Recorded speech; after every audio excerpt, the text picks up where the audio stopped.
Everybody, what's going on? Welcome back to the farm. This is John. So it is Saturday, July, I don't even know, it's 20 something, I guess. So this morning we took Sweet Caroline off of her piglets. So we got those 6 babies down there on their own, and she's back up here in general population. It looks like the pigs are having a spa day, hanging out in the wallow. It's actually a really nice day today. We've had some horrible temperatures around here. I guess there's a heat wave going on everywhere, and it's been pretty warm. But it's in the low 80s today. Humidity's not real bad, so these guys are enjoying the weather. Now I got them closed out of the barnyard because we still have the chicks brooding in here, which we're going to be moving them out before too long. Yeah, here's Sweet Caroline over here, pacing the fence. She may act like she wants to get back down there with those babies, but I think she had enough of them. They're ready to be weaned. I mean, they're past weaning age, and she was tossing them around. She wasn't wanting them to nurse anymore. You know, starting to fight over the feed down there. So she had enough of them. So it was time to get those piglets off of her. She'll dry up in a couple days, and it won't be long. She'll come back into season, but she's a good mama. I was very, very happy with how she performed. And man, those babies are some whoppers. Anyway, so this week's video, we're gonna, a couple days ago, caught Amanda, and I actually got Amanda to talk about her garden, and she even let me put her on camera. So she's gonna walk us through the garden, kind of show you what's going on here for July. So anyway, yeah, we'll let this video get rolling. You know, if you got any questions, comments about the garden, go ahead and drop them down below. We'll be as responsive as we can, and I guess we'll catch up with y'all again here in a bit.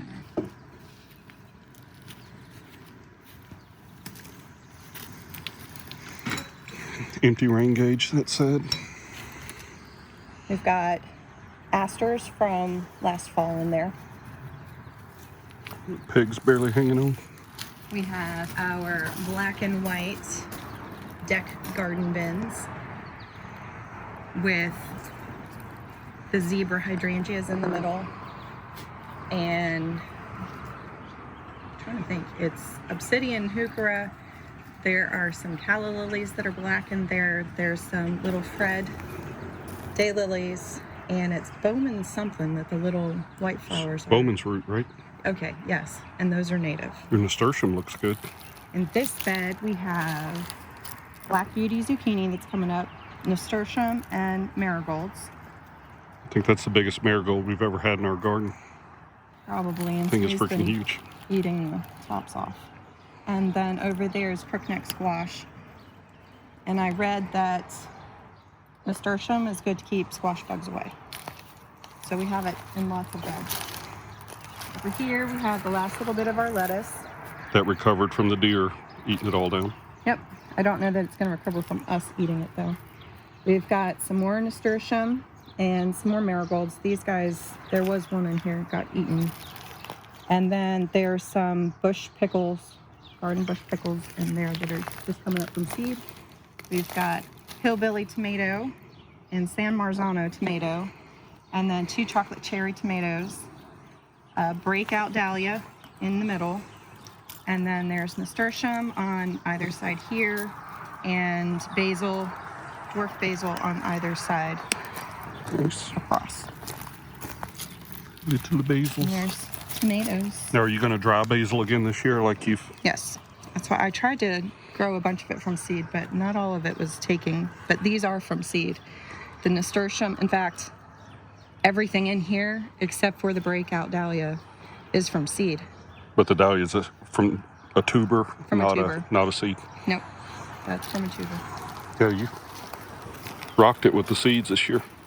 So we've got lemon basil, mountain mint, chives, I think it's spearmint, feverfew that I just cut back. There's some thyme that's getting taken over by the oregano, which I'm going to cut that back and I'm going to dry it anyways, even if it went to seed. or it bolted. Should be okay. Have the bees been on it? I've been bees in here all the time. I thought I might have seen one. So this is all carrots. And then I put some Colima bush beans. There's 2 of them in the mix of this. But these overwintered. Cantaloupe echinacea. Supposed to have like the fuzzy middle. It's supposed to be like cantaloupe color. There's my favorite mint, which is apple mint. And then we've got, that's a David Austin rose. And cosmos of all sorts. And then zinnias of all sorts over here. Except for I pulled the short ones.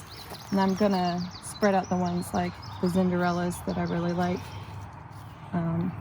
We cut the comfrey back again. Yes, I chopped the comfrey back again. That's the 2nd time. And then I've got some pincushion flowers and nasturtium. There's a celosia, the flamingo feather one, and then another pincushion and nasturtium in there. And then I'm trying to figure out how to get seed out of these pansies. Get lazy at this. Nice. It's freaking gorgeous, but I need to stake it. These things over here have gotten huge, these tomatoes. Yes, and I cut back the horseradish because it was taking over It still everything. looks good. But these, I really like these pages. Like people were talking about how their stuff just grew bigger in them, and I don't think we've ever had tomatoes this big. No. So these are not from seed. It's black creme, a Cherokee purple, and then Brandywine. And then I planted, we've got the white swan marigold. There's more nasturtium and more marigold over there. So yeah, another really tall. Yeah, I know these tomatoes have been really good. Then we've got Dusty Miller and Cameroon daylily. And that's from digging daylilies. Nice. And then my calendula, I moved over to put the daylily, and it's looking pretty rough since I moved it. And then these are going to be, hopefully, Blue Queen butterfly pea, and you can make tea out of it. It's like bright blue. So since Clara can only drink herbal tea, I'm trying to come up with some things that we can grow in the garden to make tea out of. So this is pink lemonade honeysuckle, I believe. It's looking good. And then mint that's taking over everything. So then I moved the smaller zinnias that I've got over here. So they're the profusion apricot and white. And then they're Brandywine, Rudbeckia, and this is supposed to be Sunball Crispidia into the bag because it was empty. And then there's another cantaloupe echinacea. There's some Egyptian walking onions in the first black bag, Jerusalem artichokes in the second one. Yes.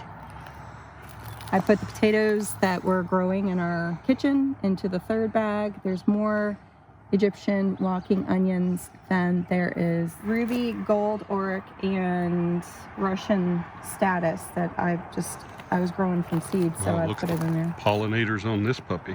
Yep. There are bees and that's the volunteer mint. And then there's another David Austin rose around the yeah, side there. there's David Austin rose tucked away back there in the corner.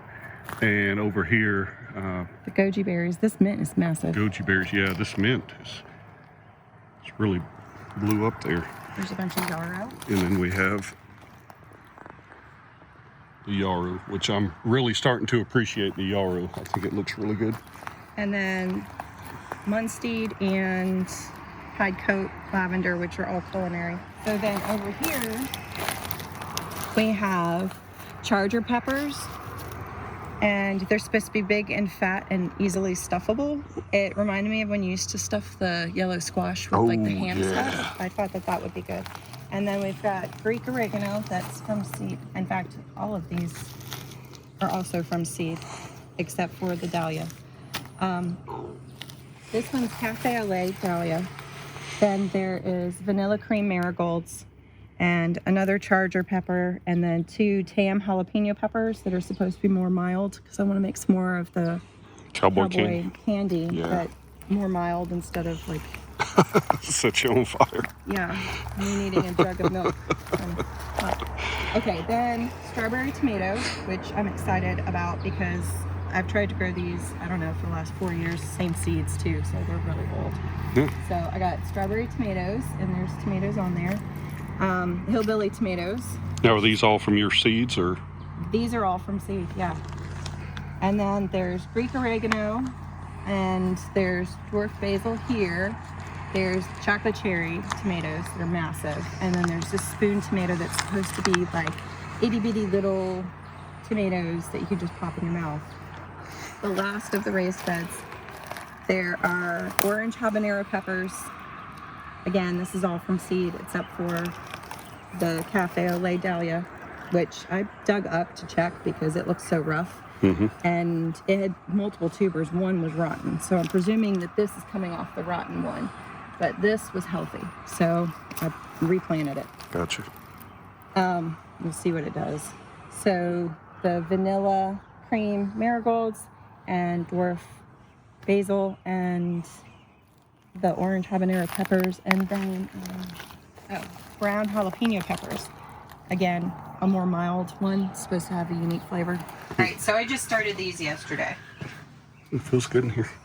Well, I had the fan going for a while there. So, started a bunch of those.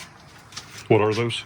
All sorts of things. So there's I white see. Zinderella zinnias, Love Parade Yarrow, Fata Morgana pincushion, Fama Deep Blue pincushion, Black Knight pincushion, Salmon Queen pincushion, Traffic Light Nephofia, some homemade pickles, which are going to be more of a vine. I've got to put them somewhere. Holy basil, which I tried from seed last time and it didn't take. And Asian Garden Celosia, which is another one that makes like a really pretty pink tea. Another type of celosia that's kind of similar to the flamingo feather one. And then a double-decker echinacea that's purple. How do you like these trees? I like them when the roots get really big on them and it's easy to pop them right out. Otherwise, I have to kind of squish the stuff between my fun little Homemade garden tool there. yeah, so squish them. Ah. And my cuttings have not worked at all. These guys are. I wonder if it's too hot in here for the cuttings. I mean, there's green on these two, but the rest, I was trying to get some more zebra hydrangeas out of it and some more dahlias, the fancier dahlias that I've got. And then there's a bunch of Try again. Agastache or Agastache, I don't know how everybody says it, that's apricot that I was going to plant over in the bee apiary, but the digging over there is awful. Yes. So I think I'm going to weed the other garden outside of the kitchen and attempt to put that in there. And then this is my lavender to replace the ones that aren't growing. This is all from seed. Very good. Miracle. I'm impressed. Getting lavender to start from seed is not easy. Oh, and then this chocolate flower is supposed to smell like chocolate. I did plant the purple salvia over in the apiary, and I think I put some more yarrow over there too, but that's pretty much it. All of that was supposed to be for the apiary area.